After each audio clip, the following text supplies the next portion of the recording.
Hello friends, आपके अपने YouTube channel Amisha Kaushik पर आप सभी का फिर से स्वागत है एक नई वीडियो में।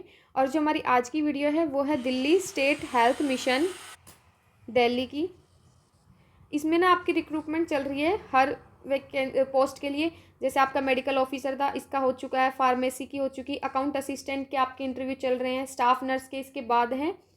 तो अब जो वैकेंसी निकली है वो निकली है आपकी मल्टीपर्पज़ हेल्थ वर्कर MPHW। इसके लिए आपकी वैकेंसी निकली है। 8 दिसंबर को आपका ये नोटिफिकेशन आया है।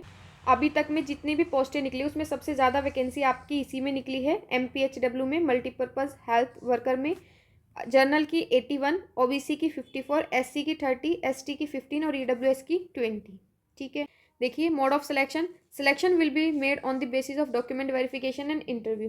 तो जो आपका सिलेक्शन होगा वो DV और इंटरव्यू के बेस पे होगा, ना आपका कोई एग्ज़ाम होगा, ना ही इसमें आपकी कोई फ़ीस लगेगी। ठीक है, ऑनलाइन आपका रजिस्ट्रेशन होगा, वो आपको करना है।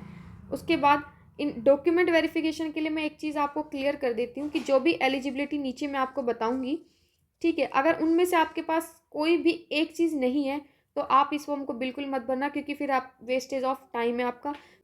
अगर आपकी एलिजिबिलिटी है तो ही आप अप्लाई करना है। ठीक है, उसके बाद रजिस्ट्रेशन, ये आपको लिंक दिया हुआ है, ये मैं आपको डिस्क्रिप्शन में दे दूँगी, आप वहाँ पे अपने फॉर्म को फिल कर सकते हो। लास्ट डेट ऑफ रजिस्ट्रेशन 23 दिसंबर रहने वाली है 5 बजे तक। Online only registered candidate will be allowed to appear interview. जो रजिस्टर करेगा सिर्फ उसी को अलाउ किया जाएगा। डॉक्यूमेंट वेरिफिकेशन और जो शेड्यूल है, डेट और टाइम जो है वो आपका DSHM दिल्ली के ऊपर ही आपकी सारी जो भी इंफॉर्मेशन होती है वो डाली जाएगी। तो आपको यहीं पे चेक करना होगा, कोई भी आपको सेपरेट लेटर नहीं दिया जाएगा। अगर आप हमारे चैनल को सब्सक्राइब करते हो तो आपको ये सारी अपडेट ऑलरेडी मिल जाएगी। ठीक है, उसके बाद है, अगर आपको लगता है कि भाई ये कोई फेक न्यूज़ ना हो तो आप ऑफिशियल वेबसाइट पे भी चेक कर सकते हो। उसके बाद आपको कौन कौन से डॉक्यूमेंट इंटरव्यू के टाइम पे ले जाने होंगे। डेट ऑफ बर्थ सर्टिफिकेट अगर आपके पास है तो, अदरवाइज 10th की marksheet as a proof of date of birth. Graduation post graduation मांग रखी है तो उनकी मार्कशीट, डिग्री, सर्टिफिकेट सब कुछ होना चाहिए। एसेंशियल एजुकेशन क्वालिफिकेशन, मतलब अगर आपने जैसे BCom किया, ठीक है, और BCom के आपके पास मार्कशीट है, डिग्री नहीं है, अगर आपके पास डिग्री भी नहीं हुई ना तो भी आपको इंटरव्यू के लिए नहीं बैठने देंगे। तो मैं इसीलिए बोल रही हूँ, अगर आपके पास सारी चीज़ें हो तो ही आप जाना, क्योंकि ऐसे मेरे नॉन में हैं जो इंटरव्यू के लिए गए थे, उनके साथ ये चीज़ें हुई हैं कि उनके पास अगर डिग्री भी नहीं थी ना तो उनको वहाँ पे उन कैंडिडेट्स को भी निकाल दिया। तो आपके पास सारे डॉक्यूमेंट्स हो तो ही आप जाना, मैं आपको यही प्रेफर करूँगी। एक्सपीरियंस सर्टिफिकेट आपके पास है, अगर आप कहीं पे करंट में वर्किंग है तो वहाँ का भी आपको बनवा के ले जाना पड़ेगा कि टिल नाउ अभी भी मैं इस कंपनी में या यहाँ पे वर्किंग हूँ।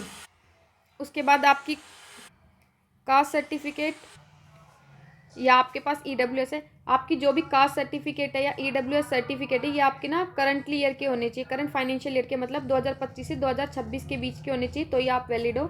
और अगर कोई हरियाणा का कैंडिडेट है, वो OBC में आता है और वो दिल्ली में अप्लाई करता है तो उसको दिल्ली में जनरल में ही कंसिडर किया जाएगा। ठीक है, ये चीज़ भी आप ध्यान रखना, क्योंकि अभी मुझे जो मैंने लास्ट में वीडियो डाली थी उसके अंदर काफ़ी कमेंट आए थे, तो वो मैं क्लियर कर देती हूँ यहाँ पे भी कि OBC हो चाहे EWS हो। बहुत सारे यहाँ पे वैकेंसी में लिख देते हैं कि EWS वाले अप्लाई कर सकते हैं, लेकिन जब आप वहाँ पे जाओगे ना इंटरव्यू में तो वो लोग ना जनरल में कंसिडर कर देते हैं आपको।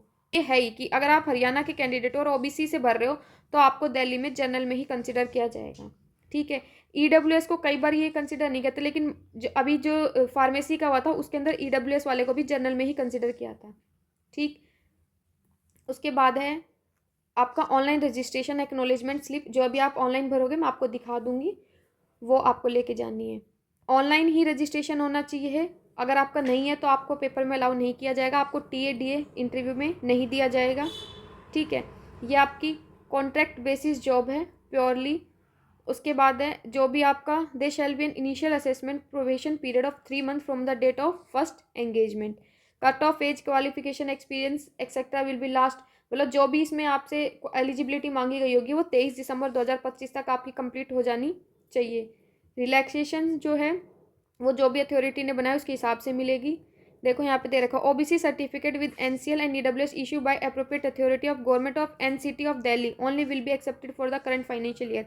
यानी कि जो आपकी EWS है वो गवर्नमेंट ऑफ दिल्ली की होनी चाहिए तो ही आपको माना जाएगा कि आप ओबीसी में हो और आप ईडब्ल्यूएस में हो, अदरवाइज जनरल कंसिडर किया जाएगा, और वो भी फाइनेंशियल ईयर की होनी चाहिए। ठीक है, उसके बाद है जो भी हमारी डीएसएचएम है उसके पास राइट है कि वैकेंसी में इंक्रीज डिक्रीज कर सकती है, विड्रॉ कर सकती है, या किसी अगर आपको कोई भी उनको कोई डाउट होता है तो उसमें उस केस में आपको रिजेक्ट कर सकती है। वो सारी अथॉरिटी उनके पास है, आपके पास। ठीक है, नेक्स्ट, ये आपको वही सारी बस इंफॉर्मेशन बता रखी है। उसके बाद देखो, आपकी पोस्ट है multipurpose health worker, post code MPHW 2025 PMABHIM, essential educational qualification and experience.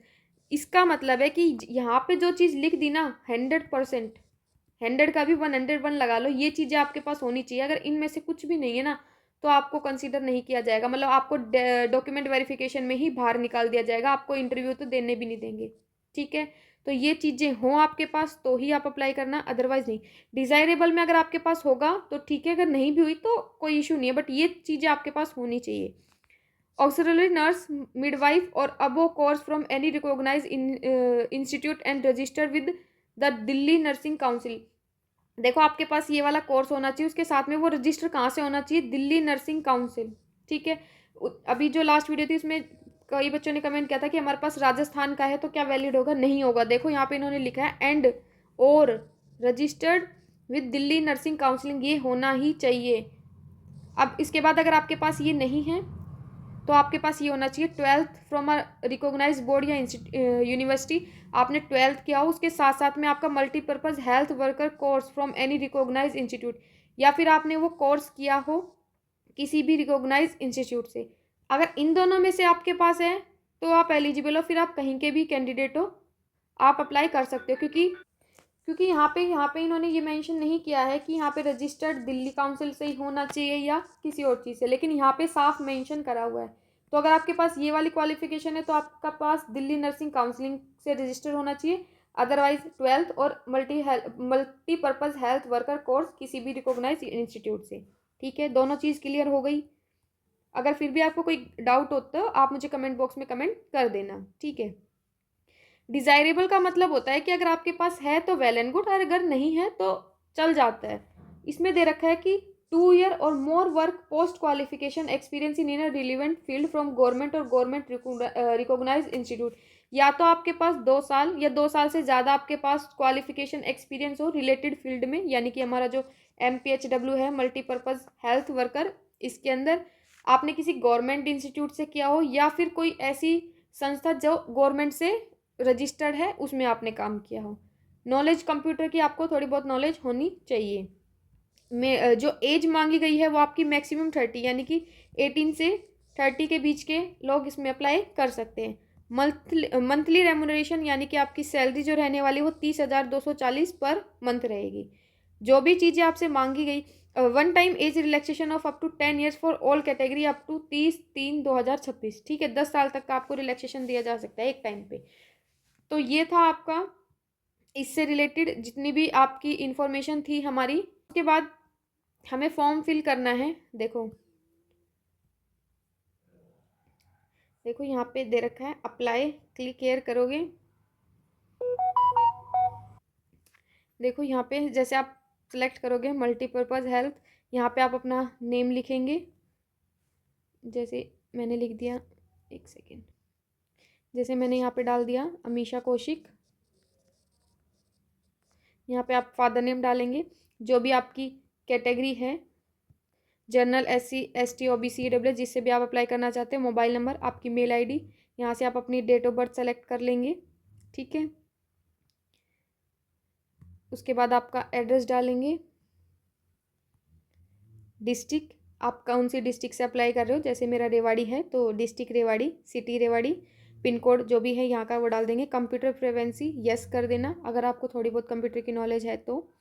Required education qualification आपसे क्या मांगी गई, या तो आपकी +2 के साथ जो आपका कोर्स मांगा गया वो, या फिर आपने जो क्वालिफिकेशन थी वो मांगी गई वो डाल देंगे। रिक्वायर्ड एक्सपीरियंस इन ईयर, इस पोस्ट में आपसे कोई एक्सपीरियंस मांगा तो नहीं है, क्योंकि वहाँ पे लिख नहीं रखा था कि आपके पास 1 साल या 2 साल कितना एक्सपीरियंस होना चाहिए।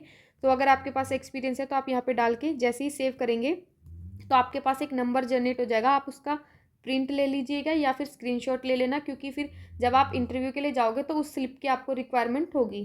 ठीक है, फिर बाद में जब आप अगर 1% आप नहीं ले पाते तो गेट एक्नॉलेजमेंट स्लिप पे जाके, जैसे आपने पूरा फॉर्म फिल कर दिया और किसी रीज़न से आपने स्क्रीनशॉट नहीं लिया, तो आप फिर गेट एक्नॉलेजमेंट स्लिप पे जाओगे तो यहाँ से आपको अपना मोबाइल नंबर डालना है और पोस्ट सेलेक्ट करनी है। उसके बाद आपका ओपन हो जाएगा। जैसे मान लो आप भूल जाते हो, अभी मैंने यहाँ पे मोबाइल नंबर वगैरह नहीं डाला इसलिए नहीं हो रहा, अदरवाइज़ आपके पास इस तरीके से ओपन होगा।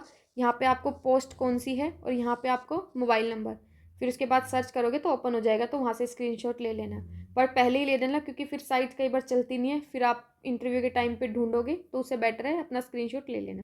देखिए मैं आपको ये लिंक दे दूँगी, तो आप इसी पेज पे ओपन हो जाएंगे। यहाँ से आप अपना पीडीएफ में, फिर भी अगर जैसे वैसे तो मैंने सब कुछ वीडियो में समझा दिया, लेकिन फिर भी आप एक बार अपनी पीडीएफ को पढ़ लेना।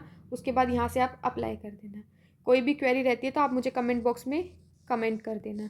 ठीक है, आज की वीडियो में इतना ही। Thank you.